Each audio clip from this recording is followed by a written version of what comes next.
जय श्री सीताराम मित्रों।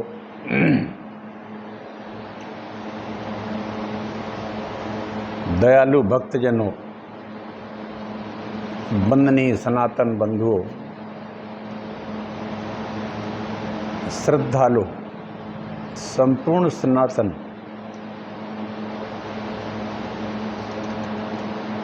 धर्म के मित्रों एवं समस्त देशवासियों,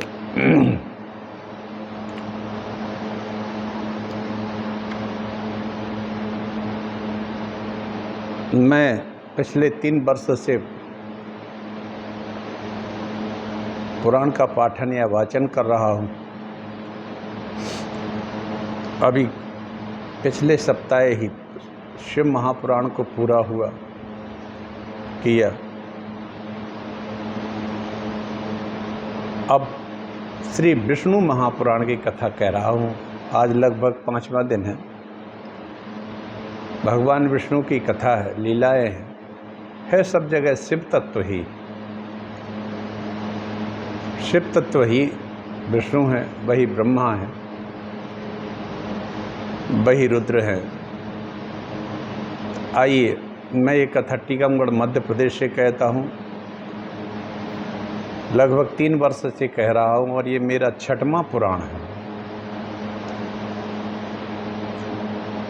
18 पुराणों की श्रृंखला में श्री विष्णु पुराण 3रा पुराण माना जाता है।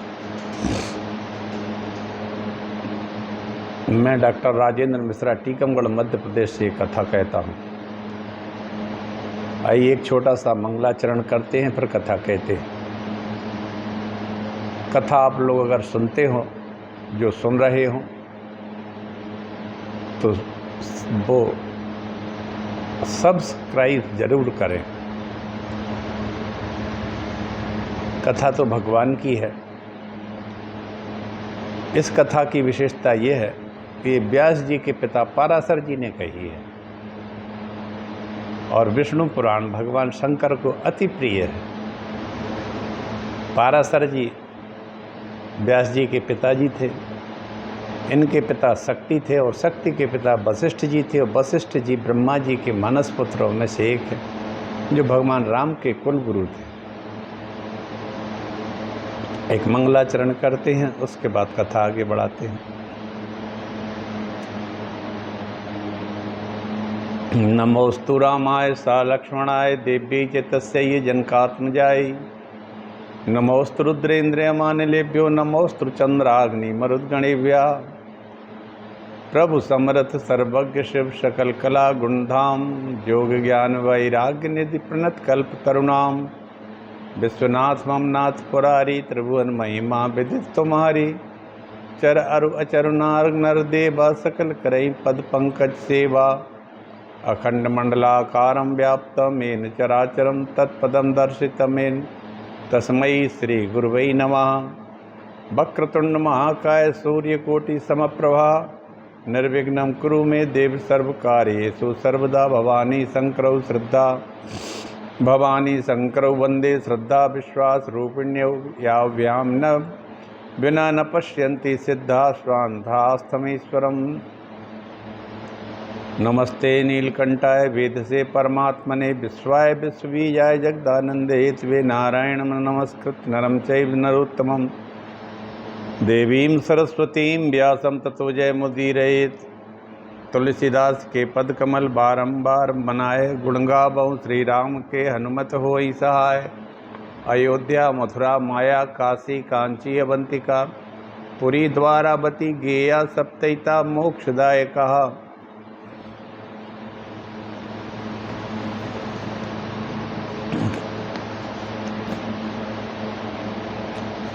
कल काल का निरूपण किया था। ब्रह्मा जी की आयु, मनुष्यों की जो गणना है उसके अनुसार मनवंतर का एक मनवंतर की आयु। ब्रह्मा जी का 1 दिन होता है एक मनवंतर। एक मनवंतर में 71 बार चतुर्युग निकल जाते हैं। 30 करोड़ 67 लाख 20 हजार वर्ष होते हैं। तब ब्रह्मा जी का एक दिन होता है। तो इस तरह अनंत कोटि कथा है। अब मैत्रेय जी कहते हैं,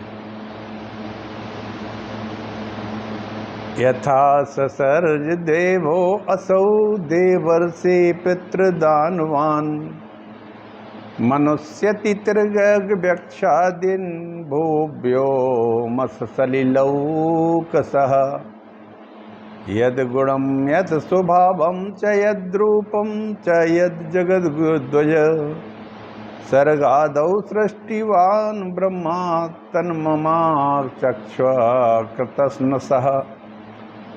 मैत्रेय जी की और पाराशर जी का संवाद है। महर्षि मैत्रेय पास पाराशर जी से प्रश्न पूछते जाते हैं और पाराशर जी जो कहते हैं वही ये श्री विष्णु महापुराण है। मैत्रेय एक महानतम ऋषि हैं। पाराशर जी को आप सभी जानते हैं। पाराशर जी व्यास जी के पिताजी हैं। मैत्रेय जी कहते हैं, द्विजराज, सर्ग मैंने कहा था, सर्ग प्रतिसर्ग, वंश, चंद्रवंश, सूर्यवंश और मनवंतर, इनको मिला के 5 चीज़ें होती हैं। इसको पुराण कहा जाता है। अब सर्ग क्या है? सर्ग है प्रथम उत्पत्ति, द्वितीय उत्पत्ति को प्रतिसर्ग कहते हैं। वंश दोनों हैं, चंद्रवंश और सूर्यवंश, उनका वर्णन आता है, मनवंतर का वर्णन आता है, भगवान के तत्व का वर्णन आता है। तो वो मैत्रेय जी बोले पाराशर जी से कि हे द्विजराज, सर्ग के आदि में भगवान ब्रह्मा ने पृथ्वी, आकाश, जल आदि में रहने वाले देव, ऋषि, पितृगण, मानव, दानव, मनुष्य, त्रियक और वृक्ष आदि को जिस प्रकार रचा, जैसे गुण स्वभाव रूप वाले जगत की रचना की, वह सब आप मुझे कहिए। कहने का आशय यह है कि चारों तरह के जो जीव होते हैं, अंडज है, स्वेदज है, जरायुज है, ये सब कैसे पैदा हुए,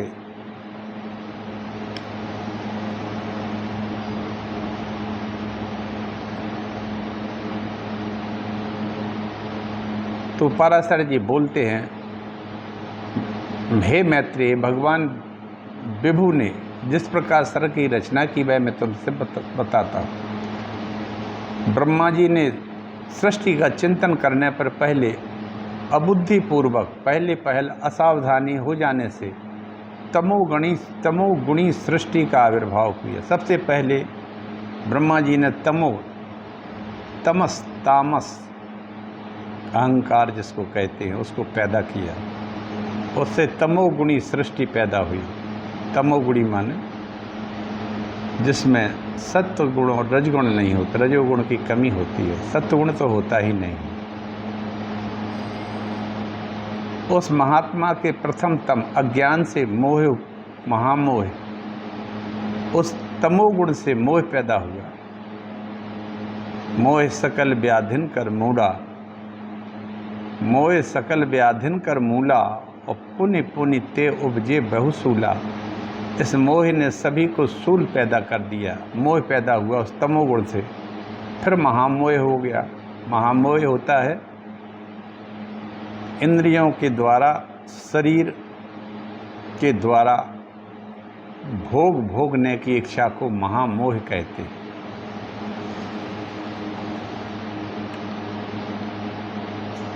फिर तामिस्त्र पैदा हो गया, क्रोध जिसको कहते हैं। फिर अंधतामिस्त्र हो गया। फिर पंचपर्वा, 5 प्रकार की अविद्या उत्पन्न हुई। उसके ध्यान करने पर ज्ञान शून्य, बाहर भीतर से तमोमय, जड़, नगादि, वृक्ष, गुल्म, लता, वीरो, तृण रूप 5 प्रकार की सृष्टि यानी सर्ग का निर्माण हुआ। वाराह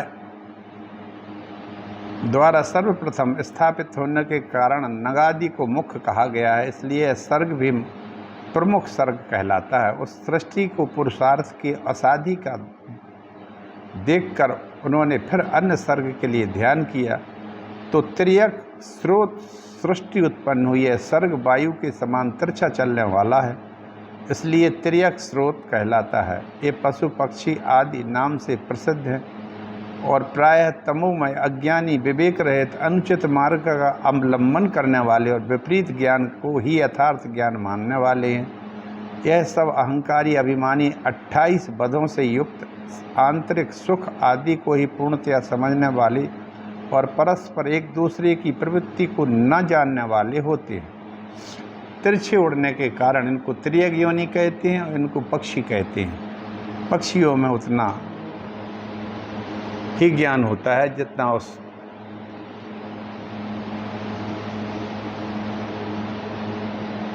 उनके लिए काम आता है।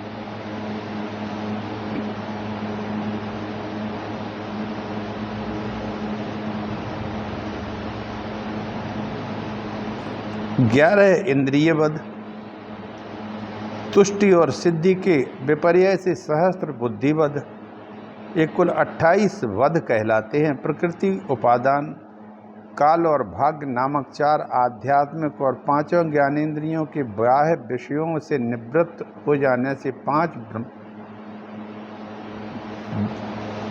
बाह्य कुल 9 तुष्टियाँ, ऊहा शब्द अध्ययन आदि दैविक आदि भौतिक आध्यात्मिक, 3 दुख विघात स्वयं प्राप्ति दान, 8 सिद्धियां हैं। इंद्रिय शक्ति तुष्टि सिद्धि तीनों बद्ध मुक्ति से पूर्व विघ्न रूप है।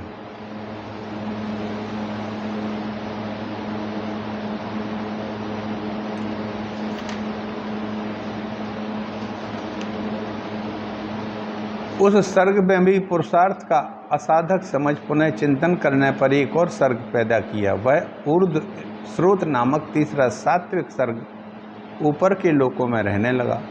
वे ऊर्ध्व स्रोत सृष्टि में उत्पन्न हुए प्राणी, विषय सुख के प्रेमी, बाह्य और आंतरिक दृष्टि संपन्न तथा बाह्य और आंतरिक ज्ञान से युक्त थे।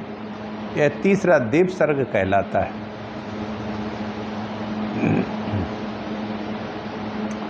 इस सर्ग के प्रादुर्भूत होने से संतुष्ट चित्त ब्रह्मा जी को अति प्रसन्नता हुई। फिर इन मुख्य सर्ग आदि तीनों प्रकार की सृष्टियों में उत्पन्न हुए प्राणियों को पुरुषार्थ का असाधक जान उन्होंने एक और उत्तम साधक सर्ग के लिए चिंतन किया।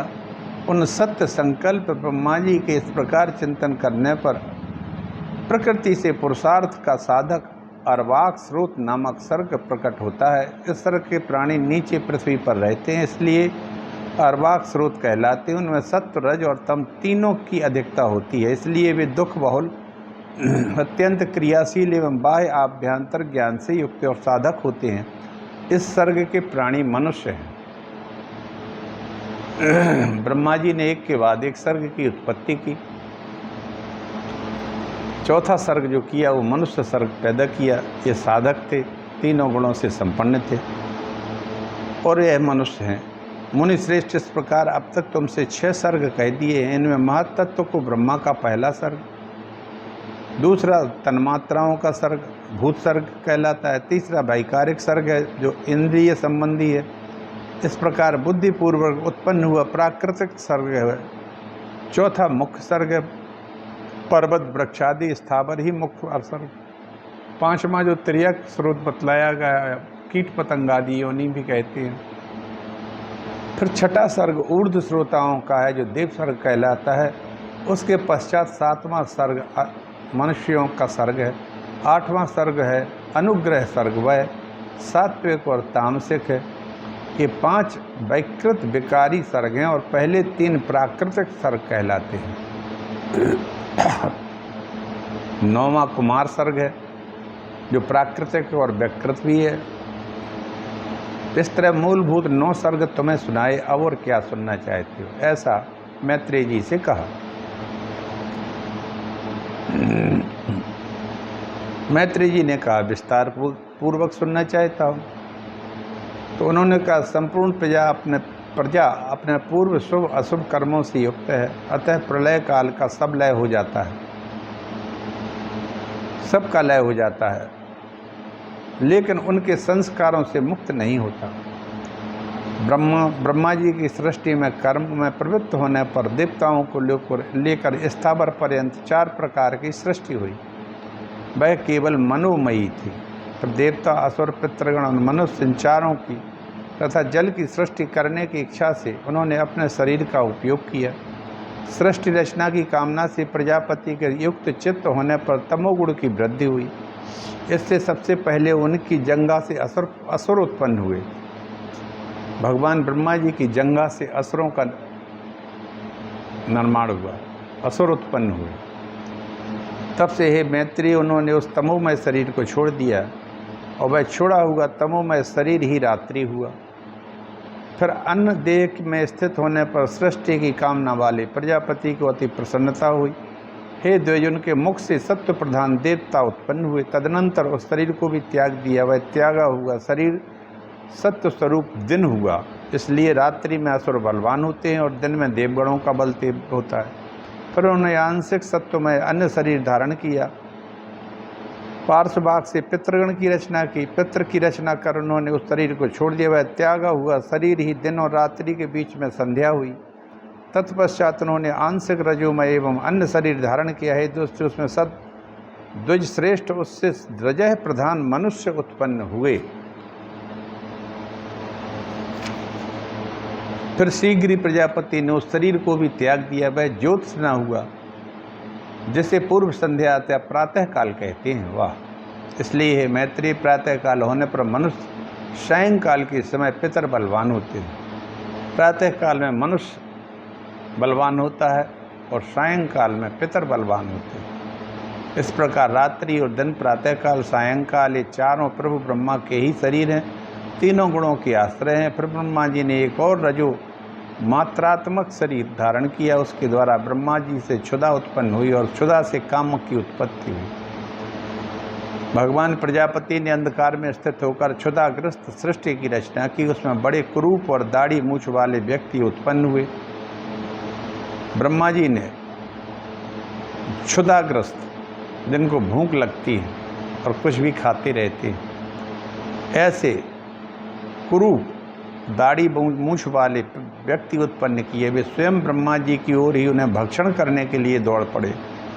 उनमें से जिन्होंने यह कहा कि ऐसा मत करो, इनकी रक्षा करो, वे राक्षस कहलाए। और जिन्होंने कहा कि हम तो खाएंगे, वे खाने की वासना वाले होने से यक्ष कहे गए हैं। उनकी इस अनिष्ट प्रवृत्ति को देखकर ब्रह्मा जी के केस सिर से गिर गए और फिर पुनः उनके मस्तक पर आरूढ़ हुए। इस प्रकार ऊपर चढ़ने के कारण वे सर्प कहलाए और नीचे गिरने के कारण अहि कहे गए हैं। तदनंतर जगत रचयिता ब्रह्मा जी ने क्रोधित होकर क्रोधयुक्त प्राणियों की रचना की। वे कालापन लिए हुए, पीले वर्ण के, अति उग्र स्वभाव वाले तथा मांसाहारी हुए। फिर गान करते समय उनके शरीर से तुरंत ही गंधर्व भी उत्पन्न हुए। हे द्विज, वाणी का उच्चारण करते अर्थात बोलते हुए उत्पन्न हुए, तो इसलिए गंधर्व कहलाए। इन सब की रचना करने के भगवान ब्रह्मा ने पक्षियों को स्वच्छंदता पूर्वक अपनी आयु से रचा। तदनंतर अपने वक्षस्थल से भेड़, मुख से बकरी, उदर और पार्श्व भाग से गौएं, पैरों से घोड़े, हाथी, गधे, ऊंट, खच्चर और आदि पशुओं की रचना की। उनके रोम से फल, मूल, औषधियाँ उत्पन्न हुई।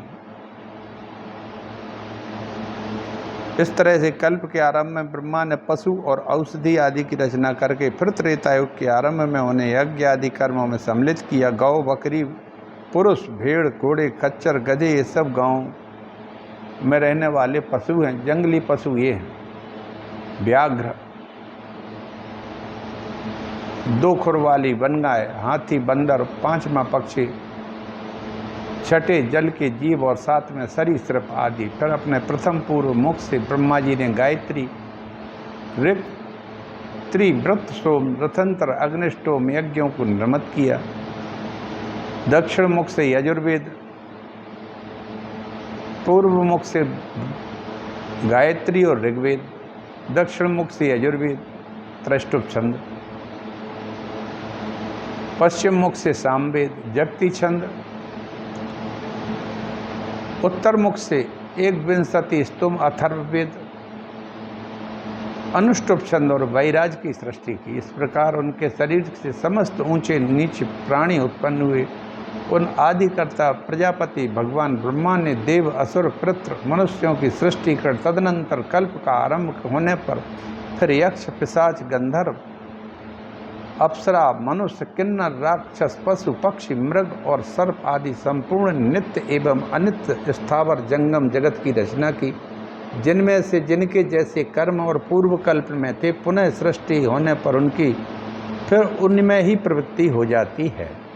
उस समय हिंसा अहिंसा मृदुता कठोरता धर्म अधर्म सत्य मिथ्या ये सब अपनी पूर्व भावना के अनुसार उन्हें प्राप्त हो जाते हैं। इसी से ये उन्हें अच्छे लगने लगते हैं। इस प्रकार प्रभु विधाता ने ही स्वयं इंद्रियों के विषयभूत शरीर आदि में भिन्नता और व्यवहार को उत्पन्न किया है।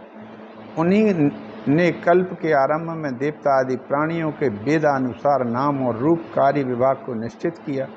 ऋषियों तथा अन्य प्राणियों के भी वेदानुकूल नाम यथा युग कर्मों को उन्होंने निर्दिष्ट किया। जिस प्रकार विभिन्न ऋतुओं के पुनः पुनः आने से उनके चिन्ह और नाम रूप आदि पूर्ववत रहते हैं, उसी प्रकार युग में भी उनके पूर्व भाव ही देखे जाते हैं।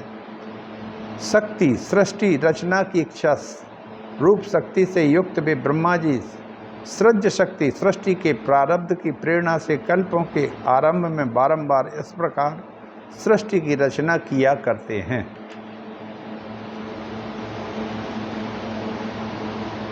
इस तरह से सृष्टि की रचना का ये अविद्या आदि सर्गों का वर्णन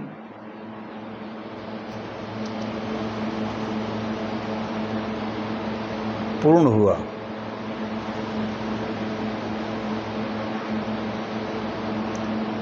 और इसी के साथ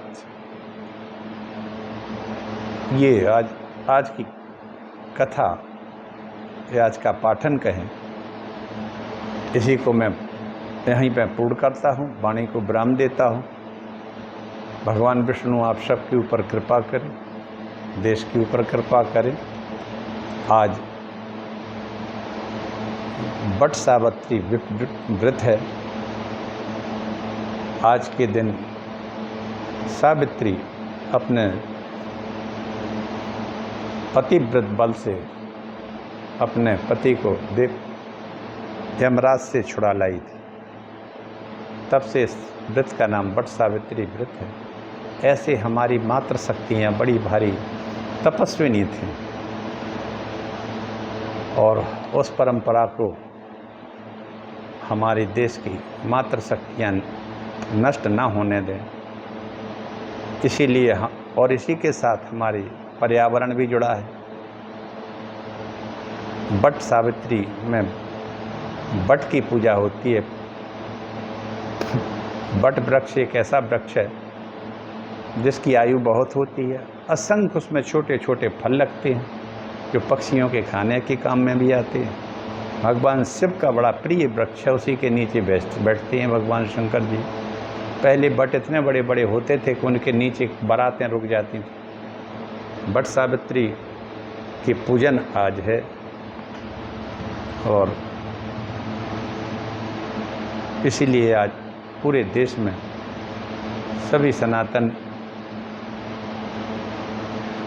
बहनें बेटियां माताएं वट सावित्री की पूजा करती हैं ताकि उनके यहाँ सुख शांति रहे। कोई भी व्यक्ति कुमार्ग पर ना जाए, ना कोई महामोहग्रस्त हो।